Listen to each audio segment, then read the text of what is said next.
Good morning, children. Again, today we see transportation in plants and circulation in animals.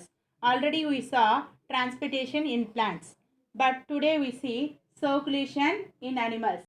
Under the circulation in animals, we see blood.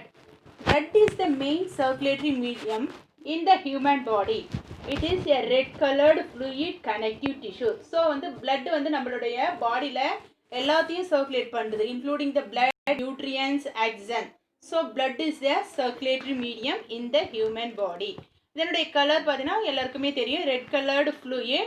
It is a connective tissue. Connective tissue means it connects tissues in our body. So நம்ம பாடியில் இருக்கிற tissues வந்து connect பண்ணுது. Then we see components of blood. The blood consists of two main components, the fluid plasma and the formed elements, that is the blood cells, which are found suspended in the plasma. There are two components in the blood. So one is the fluid part, that is the plasma. Okay, and next one is formed elements, that is the blood cells. The blood cells are suspended. Suspended means floating in the plasma. See the next topic, plasma. It is slightly alkaline, containing non-cellular substance which constitute about 55% of the blood.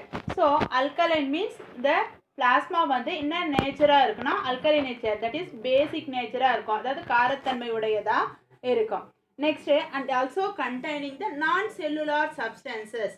So பிளாஸ்மாவில் பார்த்தீங்கன்னா non cellular substances இருக்கும், cellular substances இருக்கும். செல்லுலார் சப்ஸ்டன்சஸ்னா WBC, RBC, platelets are the cellular substances. Organic substances are the non-cellular substances. Organic substances na carbon containing substances or organic substances like protein, glucose, urea, enzyme, hormones, vitamins and minerals are the organic substances. So இந்த plasma உடைய colour வந்து என்ன கலராக இருக்கு பார்த்தீங்கன்னா, it is a straw colored fluid. Straw means slightly yellow color. வைக்கோலுடைய அந்த colour yellow கலரில் இருக்கும். Then plasma containing non-cellular substances. Plasmaவில் என்ன இருக்கும், non-cellular substances இருக்கும். It constituting nearly 55% of the blood. So பிளட்டில் பார்த்தீங்கன்னா பிளாஸ்மா எவ்வளோ பர்சன்டேஜ் வந்து பிளாஸ்மா இருக்குன்னா 55% வந்து பிளாஸ்மா இருக்கும். தென் ரிமைனிங் 45% வந்து that is formed element blood cells வந்து இருக்கும். Organic substances like proteins, glucose, urea, enzymes, hormones, vitamins and minerals are present in the plasma. So organic substances, that is the non-cellular substances ஆன protein, glucose, urea, enzymes, hormones, vitamins and minerals இதெல்லாம் வந்து இந்த பிளாஸ்மாவில் இருக்கும். So இங்கே பார்த்தோன்னா ப்ரோட்டீன்னா fibrinogen, globulin, albumin, these are the major proteins present in the plasma. Formed elements of blood.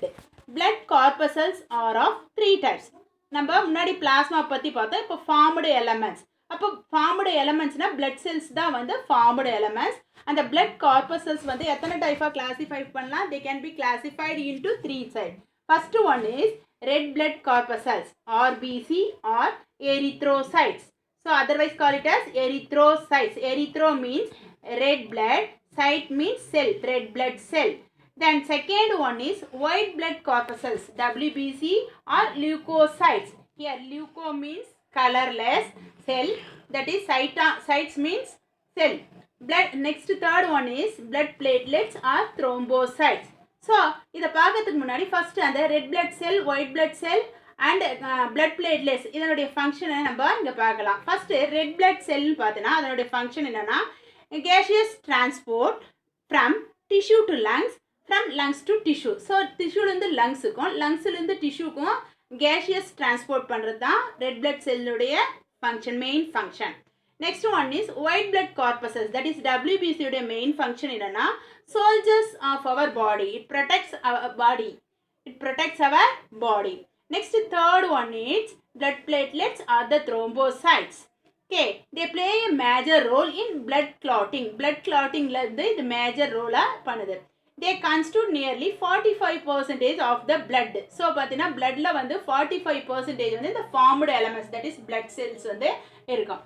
First one is red blood corpuscles, that is erythrocytes. they are the most abundant cells in the human body. So நம்மளுடைய human பாடியில் பார்த்தீங்கன்னா நிறைய இருக்குது, large number of செல்ஸ்ன்னு பார்த்தீங்கன்னா எந்த cells வந்து இருக்குன்னு பார்த்தீங்கன்னா ரெட் பிளட் செல்ஸ் தான் இருக்கும். RBCs are formed in the bone marrow. So where it is formed, RBCs are formed in the bone marrow. எங்கே ஃபார்ம் ஆகுது? bone marrow. bone marrowனா எலும்பு மஜ்ஜை. So it is a soft spongy tissue present inside our bones. bone marrowன்றது ஒரு soft spongy tissue நம்ம போன்ஸுக்குள்ளார இருக்கும். இங்கே தான் வந்து என்ன ப்ரொடியூஸ் ஆகுதுன்னா RBC, WBC அண்ட் பிளேட்லெட்ஸ்லாம் வந்து இந்த போன் மேரோவில் ப்ரொடியூஸ் ஆகுது. So bone marrow is called as cradle of RBC. இங்கே வந்து RBC ஃபார்ம் ஆகிறதுனால இந்த போன் மேரோவை என்ன சொல்கிறோன்னா கிரேடல் ஆஃப் RBCன்ட்டு சொல்கிறோம். See then the RBCs import red color to the blood due to presence of the respiratory pigment hemoglobin. So RBCs are red color blood cells. So RBC னுடைய colour அதிலே நம்மளுக்கு red blood corpuscles வருது. So red color blood cell எதனால்னா due to the presence of respiratory pigment hemoglobin. அதில் ஹீமோக்ளோபின்ற respiratory pigment இருக்கிறதுனால அதுக்கு அந்த red colour தருது. இங்கே ஹீமோக்ளோபின் பார்த்தீங்கன்னா ஹீமோக்ளோபினில் it's a iron containing protein. இதில் வந்து அயனும் ப்ரோட்டீனும் சேர்ந்து இருக்கும். Hence RBCs have red color and also get the name red blood corpuscles. So RBCs வந்து இந்த ஹீமோக்ளோபின் இருக்கிறதுனால இதுக்கு red blood corpusclesனு பேர் வருது and also it gets the color red color. So இதில் பார்த்தீங்கன்னா ஹீமோக்ளோபின்ல heme is a iron part and globin is a protein part. Matured mammalian RBCs do not have cell organelles and nucleus. So mammalian RBCsல பார்த்தீங்கன்னா matured mammalian RBCsல they do not have the cell organelles like nucleus, mitochondria and endoplasmic reticulum. இது மாதிரி வந்து cell organelles வந்து இருக்காது. They are biconcave and disc shaped. So அதனுடைய shape வந்து எப்படி இருக்குன்னா biconcave. கான்கேவ் ஷேப் வந்து ஃபிசிக்ஸில் படிச்சிருப்பேன், கான்கேவ் அண்ட் கான்வெக்ஸ் லென்ஸ்ன்னு படிச்சிருப்பேன். ஸோ கான்கேவ்னா ரெண்டு புறமும் குழிந்து இருக்கும். அதாவது வந்து ஒரு ஸ்பூன் பார்த்தோம்னா ஸ்பூனுடைய இன்னர் சைட் தான் வந்து concave shape. Biconcave that is two sides are biconcave and disc shaped, அதாவது பிளேட் ஷேப்பில் இருக்கும். Next one, RBCs have an average lifespan of 120 days. So RBCனுடைய லைஃப் ஸ்பேன் எவ்வளோ நாள்? 120 days. RBCs involved in the transport of oxygen from lungs to tissues. So RBCs வந்து லங்ஸ்லேருந்து நம்ம breath பண்ணுற ஆக்சிஜனை டிஷ்யூஸ்க்கு எடுத்துன்னு போது அதே மாதிரி டிஷ்யூலேருந்து கார்பன் டை ஆக்சைடை லங்ஸுக்கு எடுத்துன்னு போகிறது தான் RBCனுடைய main function. See, do you know why does mammalian RBC lack cell organelles and nucleus? ஏன் வந்து mammalian RBCல cell organellsம் nucleusம் கிடையாது? mammalian RBC lack nucleus and makes the cells biconcave and increase surface area for oxygen binding. So mammalian RBCல பார்த்தீங்கன்னா they do not have the nucleus. அந்த செல்லுடைய shape வந்து already சொல்லியிருக்கேன் biconcave, அதனுடைய shape வந்து பைகான்கேவாக இருக்கும். ஸோ சர்ஃபேஸ் ஏரியா வந்து அதில் பார்த்தீங்கன்னா ஆக்சிஜன் பைண்டாக இருக்கிறதுனால they do not have the cell organelles. So loss of mitochondria allows the RBC to transport all the oxygen to tissues. So mitochondria இல்லாதனால இந்த RBCs வந்து ஆக்சிஜன் வந்து ஈஸியாக வந்து டிரான்ஸ்போர்ட் பண்ணுது. And loss of endoplasmic reticulum allows more flexibility for RBCs to move through the narrow capillaries. இங்கே பார்க்க சொல்ல எண்டோபிளாஸ்மிக் ரெட்டிகுலம் இல்லாதனால இந்த RBC கம்பேர் பண்ண சொல்ல இந்த கேபிலரிஸும் கம்பேர் பண்ணும்போது RBCs ஆர் வைடர் தேன் கேபிலரிஸ். RBCனுடைய ஷேப் வந்து கேபிலரிஸ் விட அகலமாக இருக்கும். ஸோ அதை மூவ் பண்ணுறதுக்கு ஏற்ற மாதிரி வந்து அந்த ஃப்ளெக்சிபிலிட்டி RBCஸ்க்கு வந்து ஃப்ளெக்சிபிலிட்டி வந்து கிடைக்கிது. எப்போனா லாஸ் ஆஃப் எண்டோபிளாஸ்மிக் ரெட்டிகுலம். அந்த எண்டோபிளாஸ்மிக் ரெட்டிகுலம் இல்லாதனால RBCs get the flexibility to move through the narrow capillaries. Next you see the white blood corpuscles, otherwise call it as leukocytes. WBCs are colorless. So வந்து WBC வந்து colorless. They do not have hemoglobin and are nucleated cells. So வந்து இதில் haemoglobin கிடையாது, அதனால் WBCs வந்து கலர்லெஸ்ஸாக இருக்கும். And also they have nucleus. இதில் வந்து என்ன இருக்குன்னா நியூக்ளியஸ் இருக்கும். It is found in the bone marrow, spleen, thymus and lymph nodes. இது எங்கெங்கே இருக்குன்னா போன் மேரோனா ஆல்ரெடி சொன்னேன் the spongy tissue present inside the bone, that is bone marrow. Next spleen na மணிரல் ஒரு organ. Next thymus is a gland and lymph node. அதில் lymph nodeல வந்து இந்த WBCs வந்து இருக்கும்.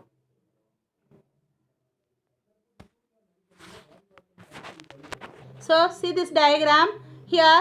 The WBCs are found in the spleen and bone marrow and the thymus gland and lymph nodes. So இங்கெல்லாம் வந்து WBCs வந்து இருக்கும். ஸோ லிம்ப்ன்றது ஒரு லிக்யூடு, அது பிளட்டோட வந்து சர்க்குலேட் ஆகும். ஸோ அந்த லிம்ப் நோட்ஸ் வந்து இங்கே பார்த்தீங்கன்னா அந்த லிம்ப் நோட்ஸ் ஒரு மாதிரி முடிச்சா இருக்கு இல்லையா, அந்த லிம்ப் நோட்ஸ் அங்கெல்லாம் வந்து WBCs அதிகமாக இருக்கும். So they can protect our body from diseases. So நம்மளுடைய பாடியை வந்து ப்ரொடெக்ட் பண்ணுறது தான் இதனுடைய function. Leukocytes are generally short-lived. So it has a short lifespan. இதனுடைய லைஃப் ஸ்பேன் வந்து ரொம்ப ஷார்ட்டாக தான் கம்மியாக தான் இருக்கும். They show amoeboid movement. இதனுடைய மூமெண்ட் வந்து எப்படி இருக்குன்னா அமீபாய்டு மூமெண்ட், அதாவது வந்து இர்ரெகுலர் மூமெண்ட்டாக இருக்கும். So we have two main categories of WBC. So WBC வந்து ரெண்டு டைப்பாக இருக்கும். One is granulocyte, another one is agranulocyte. See this diagram. This diagram explains white blood corpuscles can be grouped into two categories. One is granulocytes, another one is agranulocytes. So granulocytes, see what are the types of granulocytes? Neutrophil, eosinophil, basophil. Then see the agranulocytes is lymphocyte and monocyte. Granulocytes under the what is mean by granulocytes? Granulocytes na enna? Granulocytes contain granules in their cytoplasm. So இந்த diagram பார்த்தீங்கன்னா இதில் ஒவ்வொன்றுத்துலேயும் வந்து small particles டாட்டாக இருக்கும், அதுதான் granules. So அந்த granules இருந்தால் அது granulocyte. So a கிரானுலோசைட்னா uh means absence of granules in the cytoplasm. So இதனுடைய சைட்டோபிளாசம் பார்த்தீங்கன்னா அதில் இந்த டாட் லைக் ஸ்ட்ரக்சர் வந்து இருக்காது. So this is a granulocyte. See the granulocytes. They contain granules in the cytoplasm. So அந்த cytoplasm பார்த்தீங்கன்னா small particle சின்ன dot மாதிரி சிறிய துகள் மாதிரி இருக்கும் அந்த சைட்டோபிளாஸ்மில், அதுதான் வந்து granulocytes. Their nucleus is irregular or lobed. Nucleus வந்து irregular ஷேப், ஒழுங்கற்ற வடிவத்தில் இருக்கும். ஆர் லோப்டுனா வந்து ஒரு உருண்டை மாதிரி வடிவம் இருக்குல்ல, அது மாதிரி இருக்கும். The granulocytes are of three types. One is neutrophil, second one is eosinophil, third one is basophil. So first you see the neutrophils. So they are large in size and have a 2 to 7 lobed nucleus. So neutrophils பார்த்தீங்கன்னா size வந்து எப்படி இருக்குன்னா large in size, பெருசாக இருக்கும். அதனுடைய nucleus வந்து எத்தனை lobed nucleus இருக்கும்? 2 to 7 லோப்டு நியூக்ளியஸ் இருக்கும். அந்த நியூக்ளியஸ் வந்து பார்த்தீங்கன்னா in between 2 to 7. Then neutrophils are the most abundant cells, that is 60 to 65% of the total leukocytes. So இது நிறைய வந்து WBCயில் எந்த செல்ஸ் வந்து நிறைய இருக்குன்னு பார்த்தீங்கன்னா நியூட்ரோஃபில்ஸ் தான் வந்து நிறைய இருக்கும். அது எவ்வளோ பர்சன்டேஜ் இருக்குன்னா 60 to 65% வந்து இந்த நியூட்ரோஃபில்ஸ் வந்து இருக்கும். ஸோ இந்த வந்து இந்த பர்சன்டேஜ் எவ்வளோ பர்சன்டேஜ் இருக்குதுன்றது வந்து 1 மார்க் கொஷினில் கேட்பாங்க. ஸோ எவ்வளோ பர்சன்டேஜ் வந்து நியூட்ரோஃபில்ஸ் வந்து இருக்குது லியூக்கோசைட்ஸில்? 60 to 65% வந்து இருக்குது. So their number of neutrophils are increases during infection and inflammation. So infection stageல inflammation, ஏதாவது அடிபட்டு வீங்கிட்டாலோ இன்ஃபெக்ஷன் ஆயிட்டாலோ அப்போ அந்த நியூட்ரோஃபில்ஸனுடைய எண்ணிக்கை வந்து அதிகமாகும். எதுக்காகனா to protect our body from the infection and the inflammation. Second one is eosinophil. It has a bi-lobed nucleus. So இதில் வந்து எத்தனை நியூக்ளியஸ் இருக்குன்னா 2 lobed nucleus இருக்கும் and constitute 2% of 3% of the total leukocytes.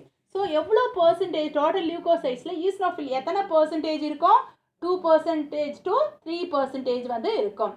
So next one is their number increases during conditions of allergy and parasitic infections. So இதனுடைய number வந்து increase ஆகும், eosinophil வந்து increase ஆகும் எப்போன்னா அலர்ஜிக் கண்டிஷன்லையும் அண்ட் பேராசிட்டிக் இன்ஃபெக்ஷன் அப்போவும், அதாவது நம்மளுக்கு ஏதாவது ஒரு அலர்ஜி ஆயிடுச்சுன்னா, ஏதாவது ஒரு டஸ்ட் பட்டு அலர்ஜி ஆயிடுச்சுனாலும் அப்போவும், இல்லை ஏதாவது ஒரு இன்ஃபெக்ஷன் நோய் தொற்று வந்தாலும் அப்போ வந்து இந்த ஈஸ்னோஃபில்ஸுடைய நம்பர் இன்க்ரீஸ் ஆகிட்டு நம்மளுடைய பாடியை வந்து அதிலிருந்து ப்ரொடெக்ட் பண்ணும். The main function of eosinophils are it brings about detoxification of toxins. Detoxification means remove the toxins. அதாவது அந்த பாடியில் இருக்கிற அந்த டாக்ஸின்ஸை ரிமூவ் பண்ணுறது தான் இதனுடைய main function. Next third one is basophil. So basophil have lobed nucleus. இதில் வந்து நியூக்ளியஸ் வந்து லோப்டு நியூக்ளியஸ் தான் இருக்கும். They form 0.5 to 1% of the total leucocytes. இது ரொம்ப கம்மியாக தான் இருக்கும். லியூகோசைட்ஸில் எவ்வளோ பர்சன்டேஜ் இருக்கும்? 0.5% இருந்து 1% தான் இருக்கும். Then they release chemicals during the process of inflammation. So inflammation அப்போ வந்து வீக்கத்தை அப்போ வந்து இது என்ன ஆகுனா ஒரு கெமிக்கல் சப்ஸ்டன்சஸ் தேவையான கெமிக்கல் சப்ஸ்டன்சஸ் ப்ரொடியூஸ் பண்ணி it protects our body from the inflammation. Next one is agranulocytes. See the agranulocytes. Granules are not found in the cytoplasm of these cells. So இதில் பார்த்தீங்கன்னா சைட்டோபிளாசத்தில் என்ன இருக்காதுன்னா granules வந்து இருக்காது. The agranulocytes are of two types. One is lymphocyte, another one is monocyte. First you see the lymphocyte. Lymphocyte வந்து பார்க்கலாம். These are about 20 to 25% of the total leukocytes. So total leukocytesல வந்து எவ்வளோ percentage இருக்குன்னா 20 to 25% வந்து lymphocytes வந்து இருக்கும். They produce antibodies during the bacterial and viral infections. So அந்த viral infection bacterial infection அப்போ நம்மளுடைய பாடியில் வந்து ஒரு ஆன்டிபாடிஸ் வந்து அந்த நோயை எதிர்க்கிற ஒரு சக்தியை வந்து ப்ரொடியூஸ் பண்ணுது இந்த lymphocytes. Next one is monocytes. So monocytes they are the largest of the leucocytes. So லியூகோசைட்ஸ்லேயே வந்து எது ரொம்ப பெருசாக இருக்குன்னா வந்து மோனோசைட்ஸ் தான் வந்து லார்ஜஸ்ட்டாக இருக்கும். And are amoeboid in shape. இதனுடைய ஷேப்பே பார்த்தீங்கன்னா ஒரு இர்ரெகுலர் ஷேப்பாக இருக்கும். அதுதான் அமிபாய்டு ஷேப்பாக இருக்கும். These cells form 5 to 6% of the total leukocytes. So total leukocytesல எவ்வளோ percentage இருக்கும்? 5 to 6% வந்து இந்த monocytes வந்து இருக்கும். They are phagocytic and can engulf bacteria.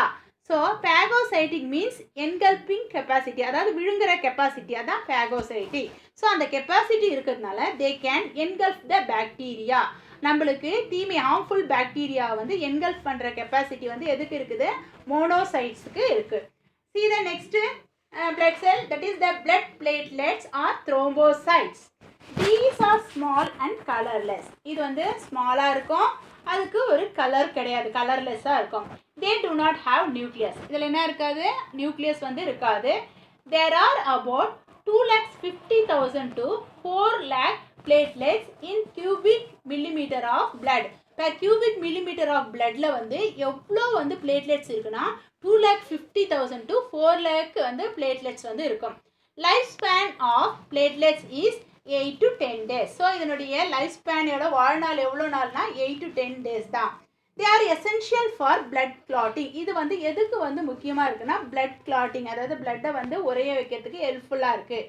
They form clot at the site of injury and prevent blood loss. So வந்து பிளட்டை Claude பண்ணி injury எப்போது நம்மளுக்கு அடிபடுறப்போ வந்து அந்த பிளட் லாஸ் ஆகாமல் நம்ம பாடியிலேருந்து வெளியேறி போகாமல் பிளட்டை கிளாட் பண்ணுறது தான் இந்த பிளட் பிளேட்லெட்ஸ் ஆர் த்ரோம்போசைட்டோடைய மெயின் ஃபங்க்ஷன்.